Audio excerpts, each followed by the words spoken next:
Thanks, Clive. Welcome to Wales Today. I'm Lucy Owen. The headlines. The former leader of Reform UK in Wales, Nathan Gill, is sentenced to 10.5 years in prison for taking bribes to make pro-Russia statements.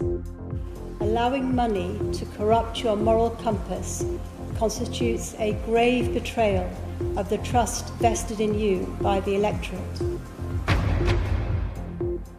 Here at the Old Bailey in London, the judge said Gill's offending was sophisticated. Tonight we'll look into the counter-terror investigation behind the case. Also in the programme, the mother of Laney Williams, who died near Blackwood last week, pays tribute to her daughter and thanks the community for their support. I love every single person in all of these communities together, and we're going to grieve together and live together and strive for things to be better. Welsh ministers failed to take decisive action against an entirely foreseeable COVID variant, according to the chair of the COVID inquiry. And Aaron Wainwright is out with a hip injury for the All Blacks, but Wales say they're looking forward to facing New Zealand. It's exciting, to face the All Blacks is a privilege, and we're really excited, and we just need to put our game on the pitch.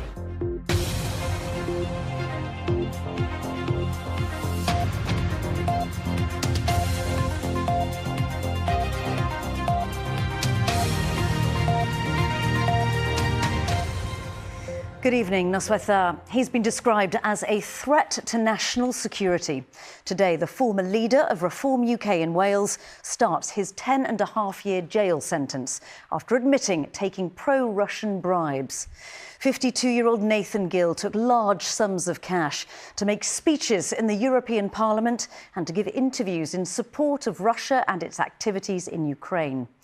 Well, our reporter, Mallory Williams, has been following the day's developments in court, and she joins us now from outside the Old Bailey in London this evening. Mallory.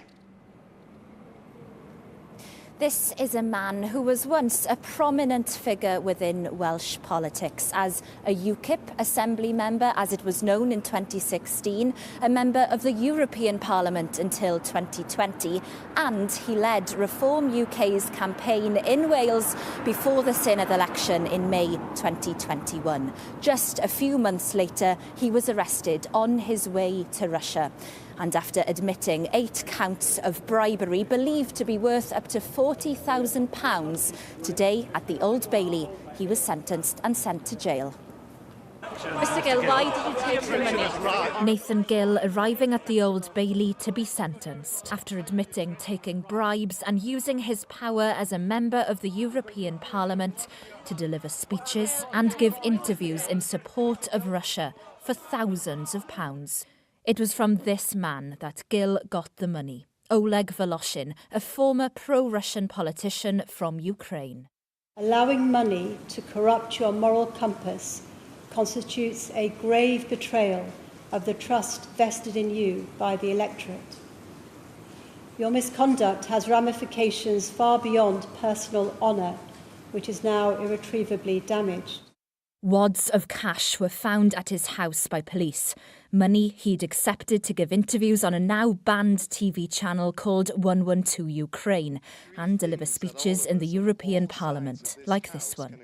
Apart from a wave to his family in the public gallery, Nathan Gill was straight-faced, expressionless in the dock. The judge said that this wasn't just one isolated offence, but a series of offences over a long period. She said the harm caused was profound. Watching the hearing was a member of the Senedd, Mick Antoniv. The severity of the sentence represented the severity of the offence that was committed. It was actually a betrayal of Wales, a betrayal of the United Kingdom. He basically took bribes in order to do business for Russia, to promote a pro-Putin line. Very damaging for Ukraine, damaging for, I think, all the Ukrainians that are fighting on the front line at the moment. A Reform UK spokesman said Mr Gill's actions were reprehensible, treasonous and unforgivable. We're glad, they said, that justice has been served and fully welcome the sentence Nathan Gill has received. His defence barrister said Gill acknowledged he has let down those closest to him and left his wife and children with an uncertain and difficult future. He was given a 10.5-year sentence, half of which he will spend in jail. The Crown Prosecution Service said today that this case strikes the heart of political integrity. And since Gill was charged in February, we've followed every court hearing and development in this story. Today, as ever, he walked into the Old Bailey, his head held high, and he refused to answer questions from journalists. Tonight, Nathan Gill starts his 10.5-year sentence. Lucy.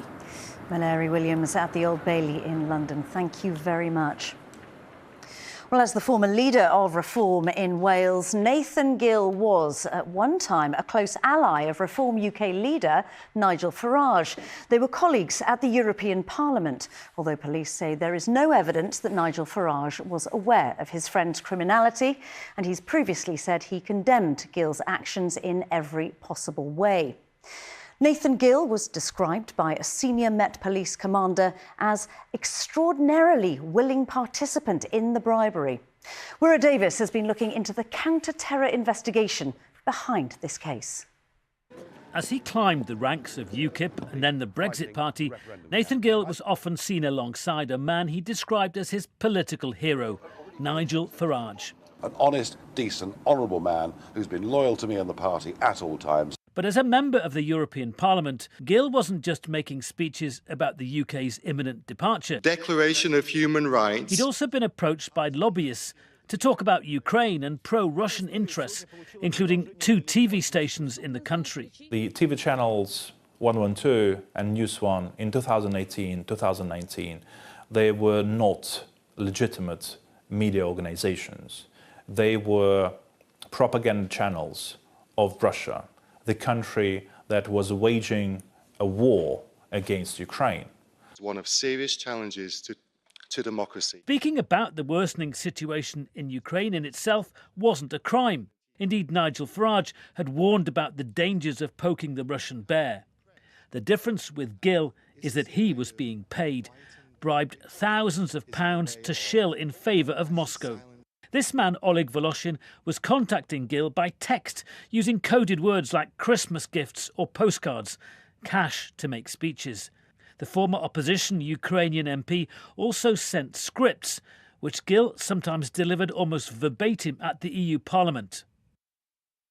It is wrong to fight repression with repression. For which he was paid in hard currency. Like being violently attacked by radicals with little, if any, reaction or protection from the Ukrainian government. Things stepped up a gear when Gill organised an event in Strasbourg on behalf of Viktor Medvedchuk, a pro-Moscow business tycoon. With Gill's help, he pushed his plan for peace in the Donbass on the EU stage. Again, Gill was paid. The next day, Medvedchuk met his friend Vladimir Putin in St. Petersburg, who lavished praise on the plan. Regional watchers say it's all part of a Russian plot to disrupt. I think the ultimate objective was to promote Russian interests, which was to stop Kiev from looking westwards. But when the FBI found incriminating evidence on Oleg Voloshin's phone, Gill's luck ran out. He was stopped at Manchester Airport on his way to Moscow, and at his Anglesey home, police found large bundles of cash. When ultimately arrested, he had little to say. Who is Oleg Voloshin? No comment. Nathan Gill may have been a relatively small cog in a bigger Russian operation, but anti-terror police say his actions were a threat to national security.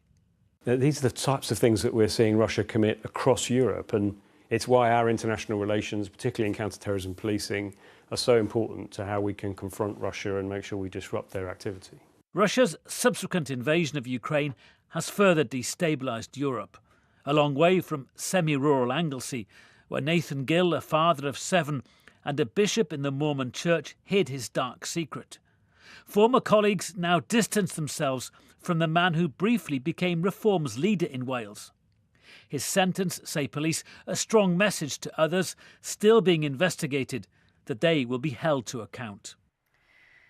Wirra Davis with that report. And if you want to see more on this story, you can watch Bribes, Lies and the British Politician here on BBC One Wales at 7:30 tonight, or it's available to watch now on iPlayer.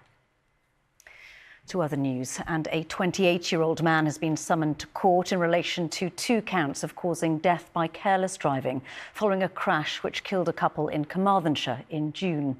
The 2-vehicle collision, which killed 25-year-old Katie Worrell and 27-year-old Adam Musket, happened on the A477 between Llanddowror and Red Roses. The family of a woman who died after a fire at a property in Lampeter have paid tribute to her. 40-year-old Heather Edwards has been described as a warm, caring and fun-loving soul who brightened the lives of those around her. Ms Edwards' body was found after a blaze at the property near Bwllan in September. More than 60 schools across Wales were closed today as icy conditions continued to bite. The main areas affected were Pembrokeshire, Carmarthenshire and Ceredigion. A Met Office warning for ice was in place until 11 o'clock this morning and also covered Conwy, Gwynedd and Anglesey. The National Grid says hundreds of properties which lost power in the west of the country and in Pontypridd yesterday have had their supplies restored. The mother of a teenage girl who died in Cefn Forest near Blackwood last week has paid tribute to her daughter, saying she had the biggest heart in the world. More than 250 people gathered last night for a vigil to release balloons and remember 17-year-old Laney Williams. An 18-year-old man has been charged with her murder and the attempted murder of her mother. Stephen Fairclough reports. The size of the gathering on the green outside Laney's home in Cefn Forest last night demonstrated the impact a week on her death has had on this community. Hundreds gathered bringing balloons in Laney's favourite colours, pink and purple, to remember the 17-year-old. Laney was the most... she was a typical teenager, but she was creative, she was funny. She'd always want to talk and have a chat at the most inconvenient times, but I always welcomed her. She'd, even now, even at the age she's now 17 years old, she'd come in my bedroom every night, clutch me tight, tell me she loved me, I'll see you in the morning. I'd cut her back, tell her she's beautiful, that I love her, you know. Her presence is going to be greatly missed.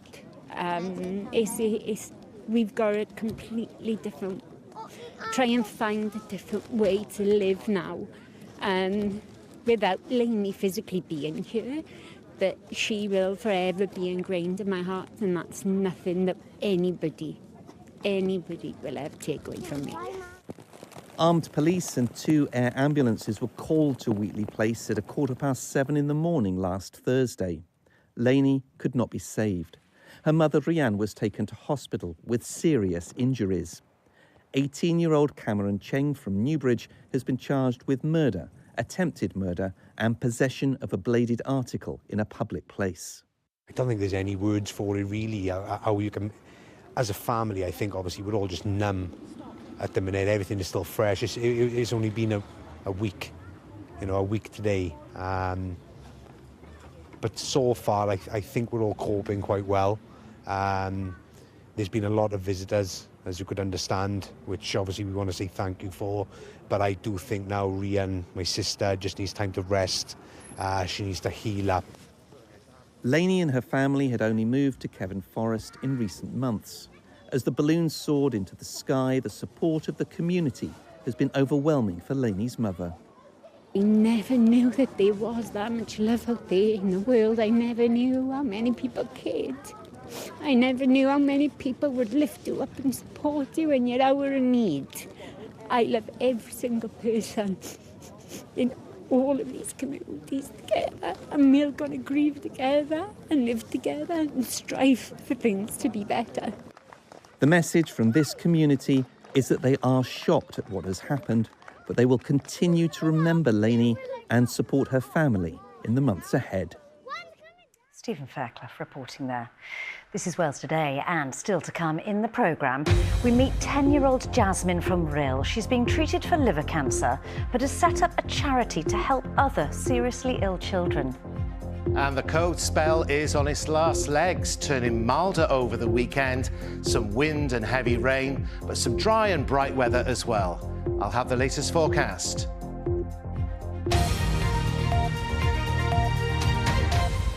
Now, as the fallout continues after the publication of yesterday's COVID inquiry report, the chair of the inquiry has described the Welsh Government's actions in the run-up to the Christmas lockdown of 2020 as inexcusable. Baroness Hallett said Welsh ministers had failed to take decisive action against what she called an entirely foreseeable COVID variant. More now from our political correspondent, Cemlyn Davis. Christmas in lockdown. These were the scenes across Wales 5 years ago. As COVID cases soared, the restrictions were rushed in earlier than planned. The culmination of a series of bad decisions by Welsh ministers, according to the chair of the COVID inquiry. By late 2020, Wales, as well as the rest of the UK, failed to take decisive action in response to the entirely foreseeable Alpha variant. Instead, it pressed on with plans for relaxing measures over Christmas, while cases grew rapidly, only to change course on the 19th of December, when levels of infection became critical. The mistakes of February and March 2020 were repeated. A return to lockdown had once again become unavoidable. That was inexcusable. Baroness Hallett isn't criticising the decision to introduce a lockdown over Christmas. In fact, she thinks that lockdown became unavoidable. But what she is doing is criticising some of the decisions that were taken by the Welsh Government in the run-up to that period. Des Clifford ran the First Minister's office during the pandemic. The Welsh Government acquitted itself with serious-mindedness. It took a very sober and diligent view of its decision-making responsibilities. Was it right on every decision that it made? Probably not, but others will, people will reach their own minds on that. But I think there was a real seriousness on the part of the Welsh Government and a real diligence to try and make the best decisions that were available to it in the circumstances that we lived through. Many would rather forget those bleak winter days of 2020. But 5 years on, how do people in Cardiff reflect on that period and the decisions that were made? At that time, I didn't really feel like it was the right decision, obviously, because it's Christmas again and everyone wants to go out for Christmas. But now that I look back at it, I'm like, yeah, it was a good idea keeping everyone safe. I wasn't a fan of lockdowns. I felt people should be responsible and make their own decisions, but I know some people don't, so I don't really know what alternatives there were. I think the government made very good decisions in such a short space of time. I think they acted appropriately. The Welsh Government says it will consider the inquiry's recommendations as the people of Wales look forward now to another Christmas. Well, now to the story of an extraordinary young girl. 10-year-old Jasmine from Gill was diagnosed with a rare form of liver cancer 2 years ago. And despite having regular treatment herself, she's founded a charity. Jazzy's Gestures was inspired by her own need to enjoy outings after long spells in hospital. And Jasmine has now helped 15 families from across North Wales enjoy activities from trips to the zoo to going on a zip wire. Sarah Easdale has been to meet her. Need to do your bloods then, Jas? Jasmine's been enjoying a good stretch of time at home, but she's still having chemotherapy and needs regular tests and monitoring. How much are we taking out today? During her long spells at Alderhay Children's Hospital and others in Birmingham after she suffered heart failure, Sabrina Carpenter's superfan Jasmine often entertains herself and the nurses making TikTok videos, but she misses a lot of normal life. I remember when I first when we found out I got heart failure, and it's like the day before the first year of school, year 5, and I was sad because of that, because I couldn't get to go, and because I like school, because when you don't go to school, it's like, oh, you miss school and stuff like that. Yeah. And then your days out you missed, didn't you, when you were in hospital? Her need to get out and enjoy time away from a hospital setting when she could inspired her to think about how she could help other children in similar situations to do the same at a time when money can be tight. Basically, when I was in and out of hospital and when I was actually well enough to go out and do stuff, I wanted to just have nice days out and Make memories, I think, isn't it? So I thought, why not do it for other children so they can make memories with their families without worrying about the money. So what kind of things have children asked could they do? Like aquarium. Yeah, There was like a slime place. Zip World, we've had Gulliver's World. What else have we had? A lot of Chester Zoos. Yeah. A lot of Chester Zoos. And then we'd like to give a voucher for food as well, so they can choose where they want to go for food after. It's just amazing, isn't it, that she wants to give back to other children that are going through similar procedures and similar difficulties that she's been through. And because she's lived through it, she's got an idea of what would be helpful in hospital and out of hospital when they're well enough to do things as well and have those treats. Girl or boy? Thousands of pounds has been raised for the charity by Jasmine's family and friends, and she hopes they can go on helping even more families. They're also making activity bags to give children something to do at hospital appointments, as well as planning Christmas hampers, doing all they can to make what can be a dark and difficult experience that bit brighter. Jasmine, you are amazing. To rugby now, and Ospreys flanker Harry Deeves will be making his first start for Wales against New Zealand tomorrow. With number 8, Aaron Wainwright, out of tomorrow's match after failing to recover from a hip injury, head coach Steve Tandy has been forced to make further changes to his back row, as Andrew Richards reports. 6 days on from the last-minute win against Japan, Wales now prepare for a much tougher test. It's over 70 years since their last victory against the All Blacks, and the gulf between the sides is as large as it's ever been. No, it's exciting, you know, to face the All Blacks is a privilege, and we're really excited, and we just need to put our game on the pitch. You know, we had a good training session, a good training week. Boys excited. It's obviously going to be a big challenge, but we're looking forward to it. With Aaron Wainwright out, Scarlet's back row Tane Plumtree takes his place. Ospreys' Morgan Morse comes into the squad and could make his debut from the replacements bench. Flanker Harry Deeves will win his first cap wearing the 7 shirt after he was called up to replace captain Jack Morgan last week.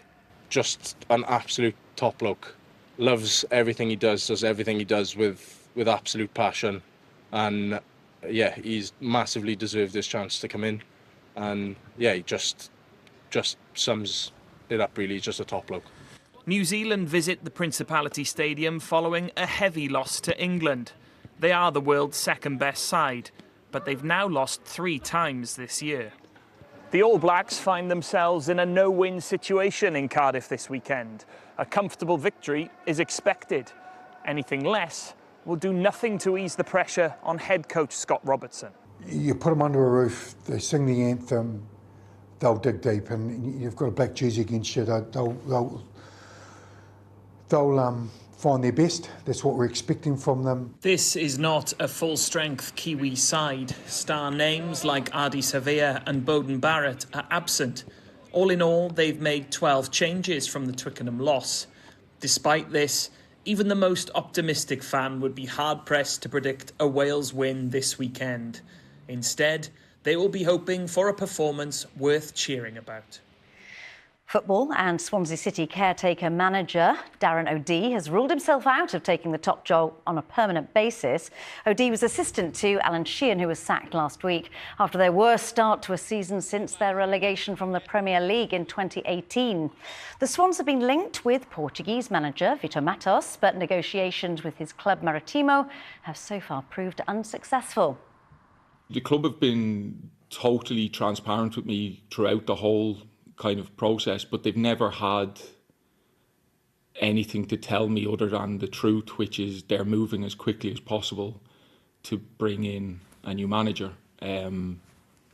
What I can say is that's not going to be me. Well, time for a look at the weather now. And Derek, is this cold weather going to continue into the weekend? Well, there's a change on the way, Lucy. Temperatures are set to rise. It's going to turn milder over the weekend, and it's often the case as temperatures go up. We'll see some more rain and stronger winds too, especially on Sunday. With the combination of melting snow and that heavy rain, we could see some localised flooding from 1 or 2 rivers and some surface water issues as well. Now, it was cold, bright and crisp and sunny at Llanwddin in Powys today. Some lovely sunshine there. And last night was the coldest night of the season so far. Temperatures in a few places dropped as low as -7 Celsius. But the cold snap is on its way out. Arctic air over us at the moment, but this milder air over the Atlantic is heading our way during the course of tonight and tomorrow. So back to this evening, most of the country dry, bar the odd shower, touch of frost in places inland, but the wind will pick up with rain spreading eastwards after midnight and temperatures will rise well above freezing everywhere before dawn. So tomorrow then, this frontal system will move its way eastwards with a window of drier and clearer weather.